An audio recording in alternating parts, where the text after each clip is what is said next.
And welcome to Pulp Mythos. I'm Brian here with Larry, and we're going to be discussing Why the Last Man, episode number 4, Karen and Benji. If you've not hit the sub button, please do so.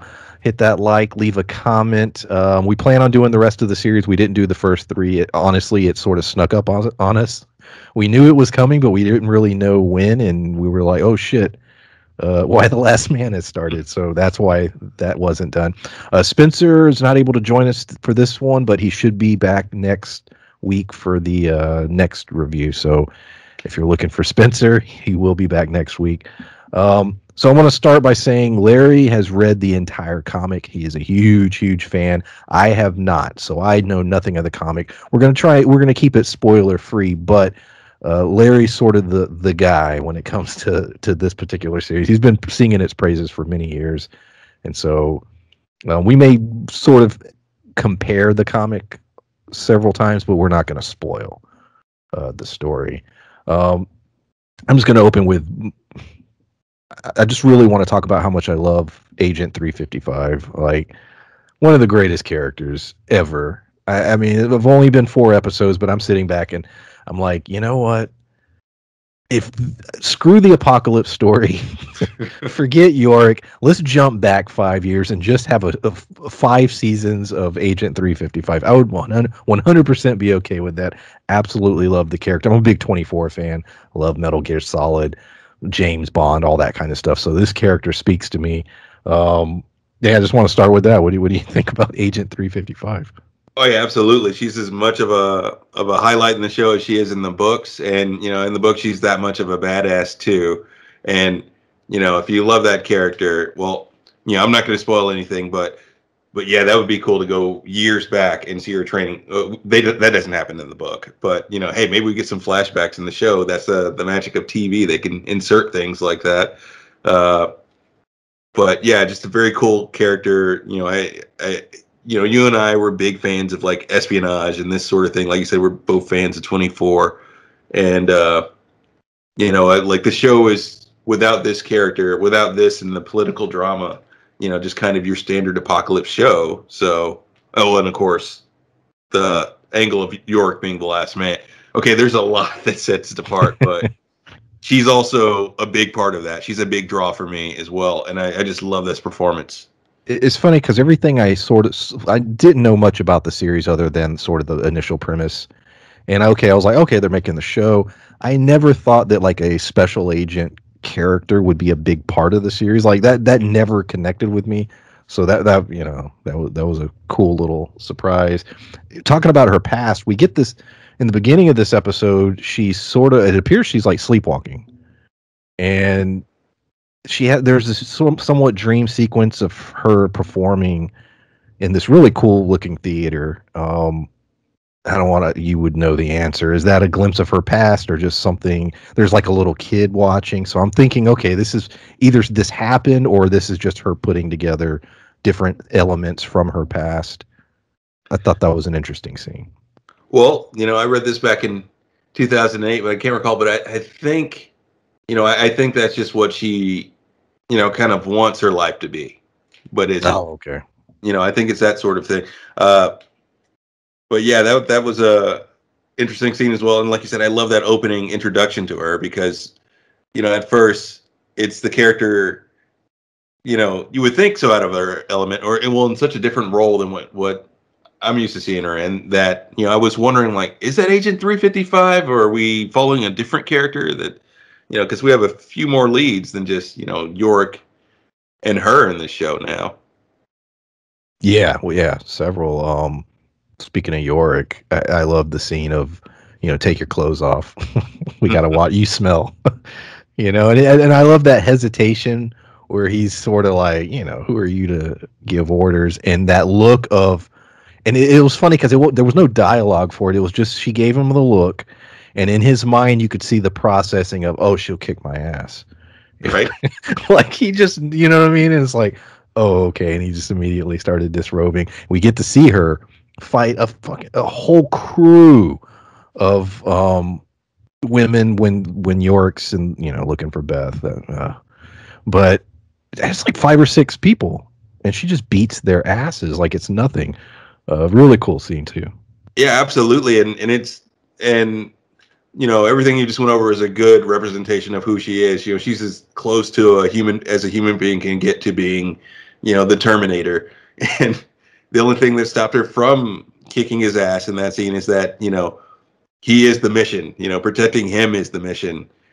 Because she could definitely do it, and it's a good contrast. That you have this sort of spoiled, pampered rich kid that's never really worked a day in his life during this, and paired up with this person who, is such a professional. They're almost a machine, and it's just a really good contrast.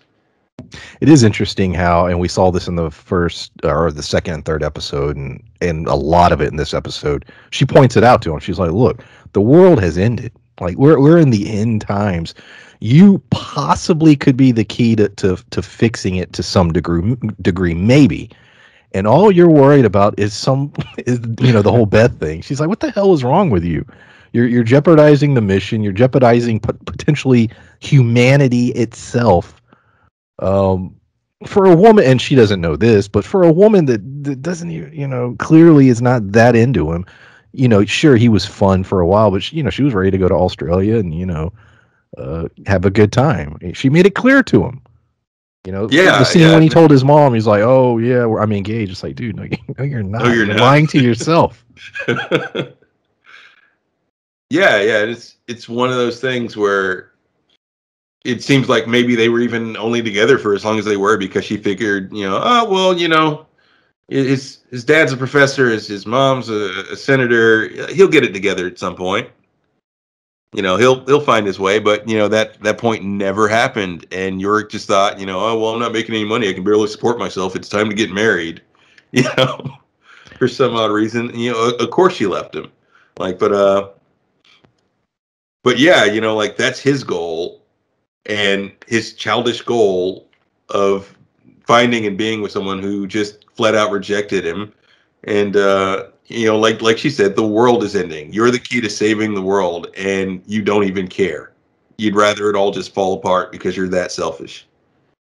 And yeah, the only cool thing about him is his monkey, and that he does. And I'm assuming because we know he's supposedly trying to be an escape artist, a magician, all those things. He seems bad at it, but he was doing these cool card tricks and stuff. So I'm just gonna assume that stuff will play a role as the series goes on, especially the escape artist thing. I could imagine that being a reoccurring element to his storyline. Well, I'll say you'll be probably be pleased with certain scenes if you're a Mr. Miracle fan. So That could be cool. Yeah, just now looking at it from that point of view. Mm-hmm. Yeah, that's interesting. It plays a role because he is a person that every faction or group that you have in the show, they want to use him in some way, either want to use him or get rid of him. He's the most valuable person on Earth right now. So yeah, those are skills that definitely come into play. Now let's switch over to his sister and sort of that storyline, which expanded in a way I did not see or did not think would happen. So we have Hiro and Sam, and they're out just on the road doing their thing, and they stumble upon Nora and Mackenzie, and like I didn't think those two stories would combine. Are we talked before we started recording? You said you didn't really recall Nora, or it didn't seem like a character that really stuck out to you.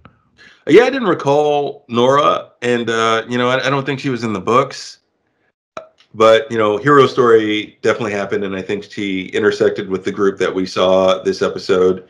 I won't go too into that because those are heavy spoilers. But with those two plot lines coming together, and with them meeting this group together, it's kind of hard to say what's going to happen now because that is a big plot line.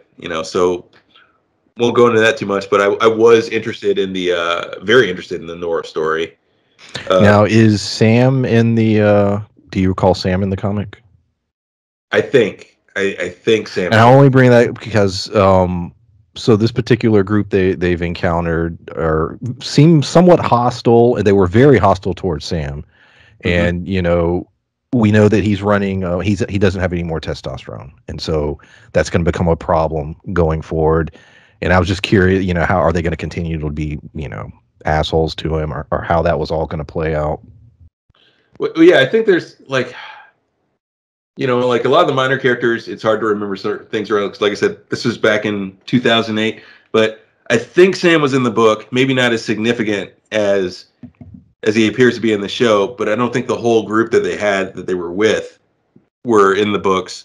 Uh, and yeah, and that may be trouble if this group is who I think they are from the books. That's sort of why. And yeah, but in the episode, not spoiling, they were very hostile towards Sam.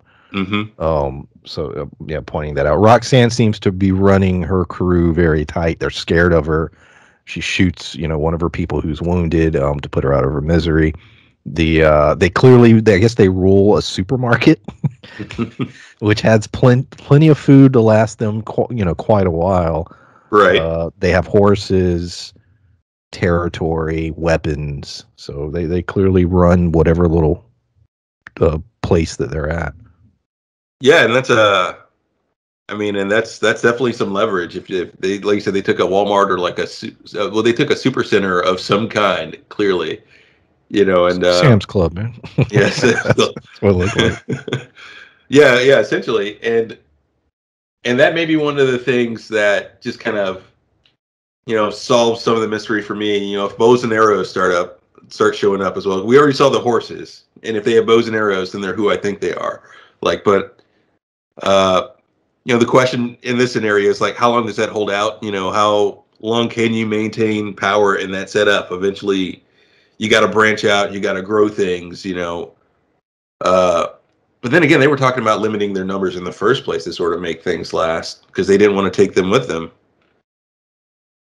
Yeah, it's going to be interesting in any apocalyptic story, sort of each little group having their rules and how they operate and how they function. But one of the big differences in this particular apocalypse is the inability to reproduce.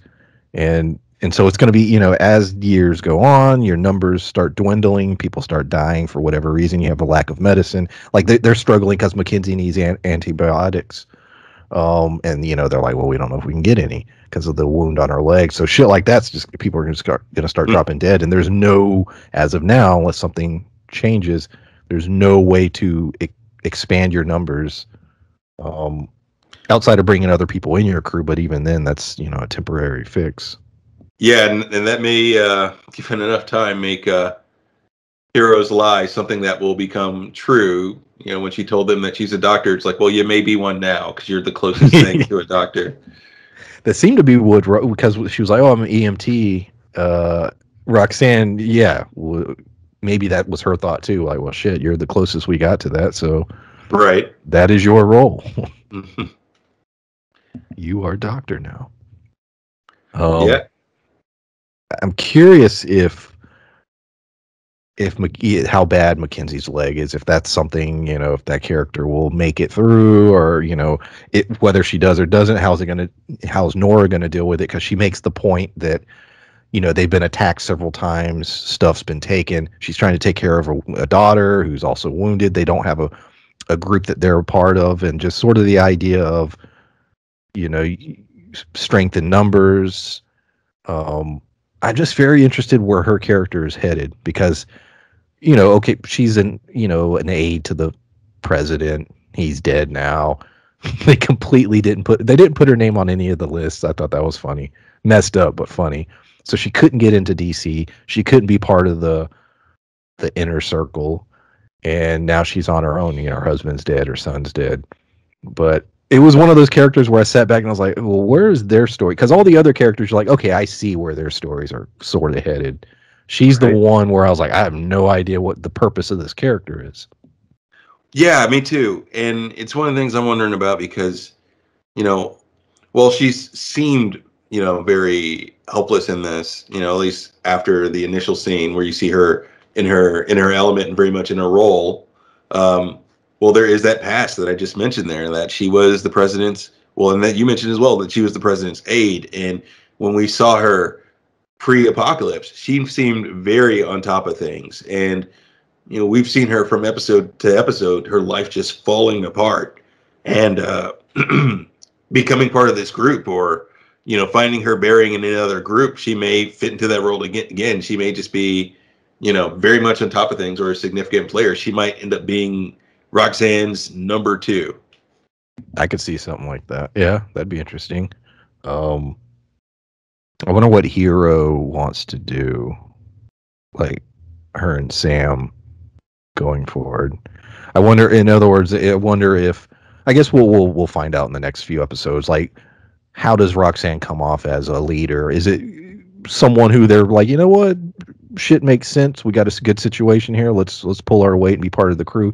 Or is Roxanne going to go off the deep end and they'd be like, oh shit, we have a situation where it's like, I don't know, this may not be good. I don't want to use Walking Dead as an example, but there were certain leaders. It's a apocalypse show, might as well. Certain leaders where initially you're like, okay, they make sense, and then you're like, oh no, they don't. I'm curious if this is going to basically be that. Yeah, it's it's hard. It's hard to say at this point, but I get the feeling, especially with the way that her people are acting and how afraid they are to cross her, that we're going to see Roxanne, definitely go to some extremes that may shock and surprise us, because they seem very afraid to cross Roxanne. The what was the last scene? Oh yeah, they were pretty close. Yorick and 355. This is a journey. I'm very curious how long. They're going to the scientists, and I'm curious how that's all going to unfold, and learning a little bit more about 355 and where we're in a situation. I'll go ahead and bring it up. We've established that there's potentially a threat to the throne, if you will. The president is going to be challenged by someone else who's going to claim that they are the rightful president. Is 355 in any way, how does that affect her mission, I wonder? And I was thinking about that because she's very, hardcore dedicated to sort of the code of, okay, I serve the president, I do this, I do that. If this other person is declared president, will her alliance switch, or will she be like, no, I'm not? Or will what I mean? Or will she be like, no, that would be stupid? That's a very good question. It was something that, I was wondering. Are we going from a show where she's protecting Yorick and trying to bring him to the scientist to one where she's hunting him down? Now, that would be a neat switch. And I just don't know how her how she views her role as a patriot in this new world, basically. I say the only thing that that may stop her from doing that is because it's so hard to communicate in the world as it is now. Yeah. And I doubt that Yorick's mom is going to surrender the number to that secure line. She might mark that off the books if what's her name has any ideas that there are lines like that right now. We may see Yorick's mom playing this to her advantage for a while. The fact that they don't know that she's that she's able to communicate with 355, but I imagine at some point she may be discovered, and there could be a point where she has to make that choice. It's like, am I going to continue with this mission, or am I going to listen to the president? And in this scenario too, where everything's fallen apart, which is she going to see as more important? Does she follow orders, or does she save the world? Yeah, and that's where I hope it goes. Where it's one of those storylines where I'm hoping it becomes something along the lines of she's always served as, she's a patriot. She served her mission, but now her mission becomes she takes it into her own hands as far as what's important. And like I said, it's a fan of 24. There's been times where Jack Bauer's gone against the rules or gone against orders because it made sense to. And so you know what I mean? Like, it's like, well, been given this order, but it makes more sense not to follow that order. And I'm just, like I said, up front, 355 is the most interesting thing in this series to me so far. And looking at all the big picture. I'm just trying to think of different ways it'll affect her particular storyline. Oh yeah, absolutely. And it's one of those things where she's gonna have to make that decision if she does get that order. She's like, do I want to keep my spotless record? Do I want to, you know, stick to what my role is, or like and risk being the last generation of humanity? Because that's what the odds are, you know. Yeah, exactly. It's like, yeah, if they don't solve this problem, it's over, you know. Right? And we didn't. Well, I guess this is sort of my last big thing. It wasn't just humanity that's going to go extinct. All the animals, and they're going to go extinct a lot quicker because it appear. I guess it's mammals. I'm assuming because it was Y chromosome. I'm assuming mammals. I mean, I don't. Mm. They didn't say, but if that is the case, then like even the horses, it's like, okay, you got some horses, but you know, I don't know how long a horse fucking lives, but you Right. know, however long they live, that's it. There won't be any more. Um, There's just some animals they're not going to get back. there a lot of them are going to be history very soon, you know. And so I was thinking about that. I was like, holy shit!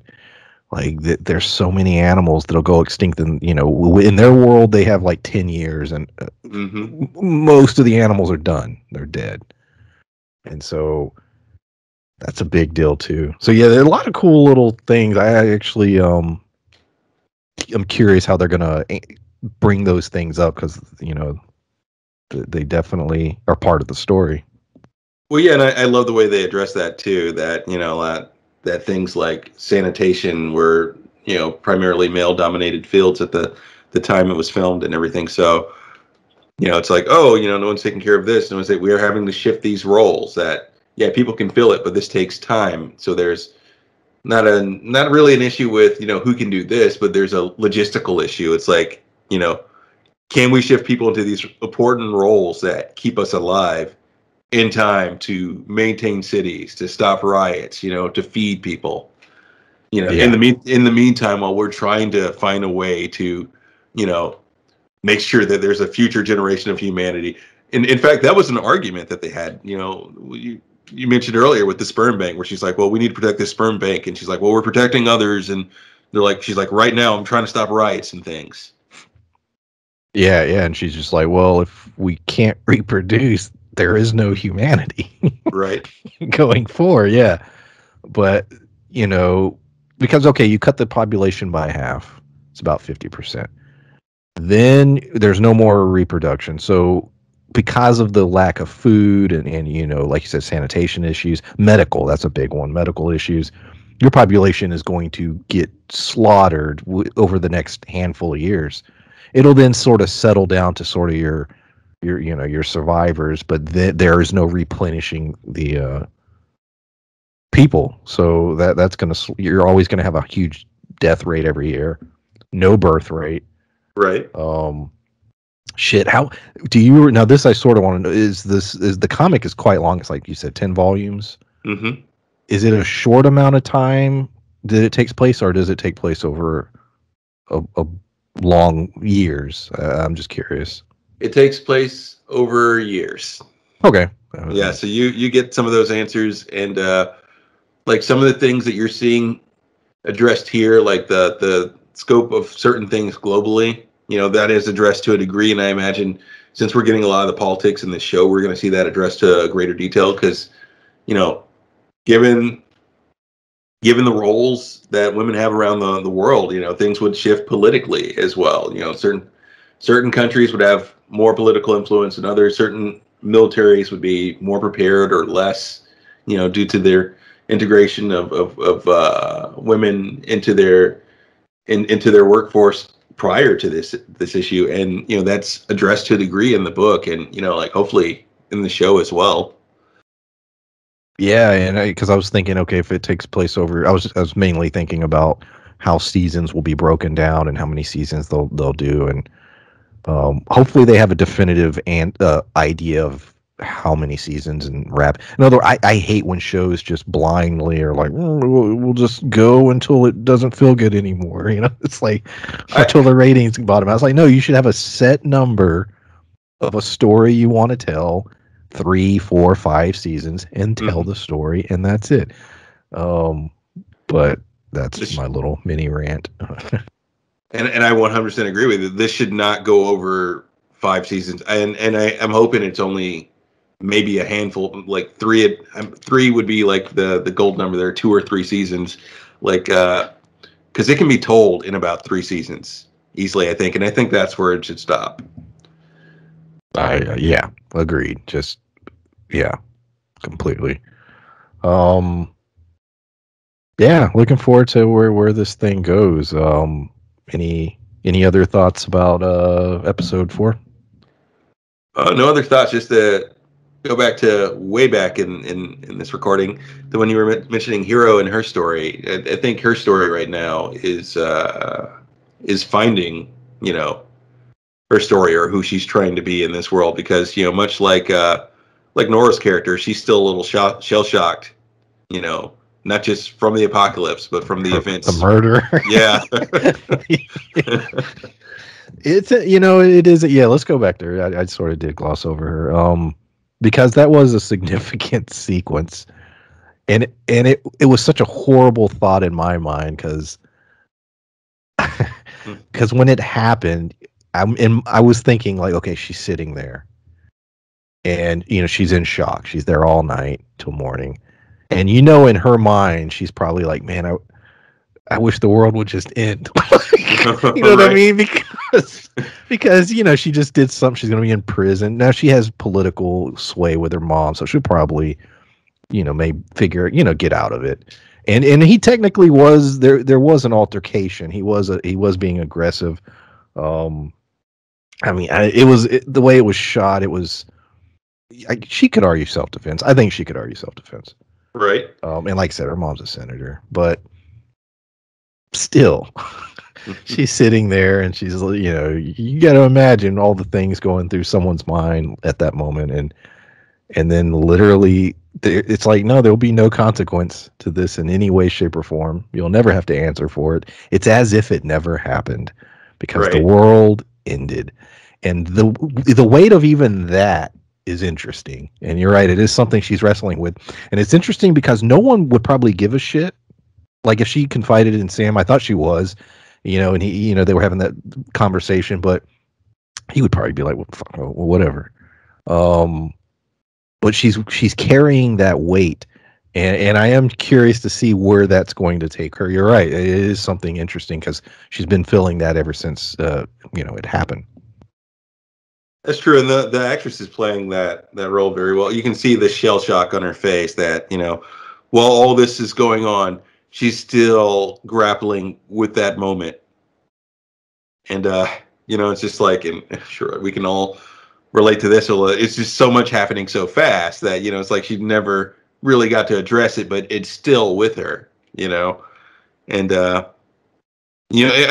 keep thinking that she's gonna, because there's those moments where they're alone, and it seems like she's gonna confess what actually happened, but it never happens, and I'm curious what the result's gonna be in the show. When the scene happened, that was the first episode, like, because he started like being, he was being aggressive, and he was grabbing and pushing and all that, and I was like, oh shit. But I never, when she swung that whatever it was, I never thought she would catch him in the throat like that. Like I laughed at that scene, and it was fucked up, but because it was one of those shocking moments, like what the like I didn't expect it at all. And I was like, oh shit. Now I knew as the viewer, I was like, okay, the apocalypse is about to happen, so you're good. Yeah. But it was a shocking scene. Well, yeah, she sat in the back of in the back of that van for like half a day, and then the world literally ended when the doors opened to her. The world ended. She sat there with a corpse for half a day, like. And it had to be surreal. Not only that, because like you said, it started as like a sort of lover's quarrel in a way, and then she like sliced his throat with the fire hydrant not fire hydrant. Good God, she'd have to be strong for that. Fire extinguisher, I think it was. And like you said, it was an accident. It's not like she picked up some scissors and stabbed him in the throat or anything. Yeah, no. Yeah, because I could imagine, like I said, she's sitting there thinking, I just wish I don't want to face the world. And it's like, you won't. The world, when you open those doors, it's not the same world. Yeah. Yeah, and she had to think when she heard the police officer knock, like, this is the end. This is the end for me. Yeah. And she walked out into all that. Yeah. Yeah, all that just to say it'll be interesting to see where they take that character and who she is when she gains her bearing. Yeah, definitely. Yeah, and that's been between her, Nora, even Yorick to a degree. He's this whiny, annoying guy. But I think all the characters, the only one that seems to know what they're about is 355. But it's interesting how all these characters, I think, we're going to get to a point, especially if the show keeps going and we're able to tell the full story by season 2 or 3, they're not going to be anything like they are now. You know what I mean? Like, we're going to truly see characters grow and become completely different over this story. Yeah, absolutely. And that's what these type of stories are about, at least a lot of the good ones, who these people become in these scenarios. So yeah, man. Can't wait for the next episode. Anything else? Oh no, that's all for me. All right. So yeah, we will be doing these every week. Like I said, we would like to hear comments, upvotes. If you have read the comic, please don't put any major spoilers in the comments. We would appreciate if you didn't. If you have any thoughts about anything we said, go for it. Let us know. And look out for other reviews. We got American Horror Story episode number 6 review coming up this weekend, along with Only Murders in the Building episode number 6. So check that out. And Big Sky's coming back, so I think in a week or two. Yay. I didn't know that. It is a whole season. So yeah, appreciate everyone listening, and we will see y'all next time. Bye.